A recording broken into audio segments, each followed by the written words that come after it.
এখন এতটা ঠান্ডা পড়েছে যে বিছানা ছেড়ে উঠতেই ইচ্ছে হয় না। আর বিছানা ছেড়ে অতি কষ্টে আমি উঠে দৌড় দিয়েছি ছাদের দিকে। একটু রোদটা পুইয়ে তারপরে হচ্ছে ফ্রেশ-ট্রেশ হয়ে চাটা খেয়েছিলাম। বাট আমার ফোনে আমি ভার্সন আপডেট দিয়েছিলাম। অনেকক্ষণ টাইম লেগে গেছিল। সেইজন্য আমার কিছু শ্যুট করা হয়নি। সন্ধ্যেবেলা একটু চা করে নিজে একটু রিল্যাক্স করে খাচ্ছিলাম আর একটু হচ্ছে পড়াশোনা করছিলাম।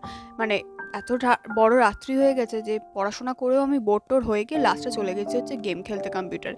এটা আমার কম্পিউটারে গেম ছিল না। আমি অতি কষ্টে এটা আমি হচ্ছে নিয়েছিলাম। কারণ এটা জেনারেশন অন্য ছিল আর আমার জেনারেশন অন্য।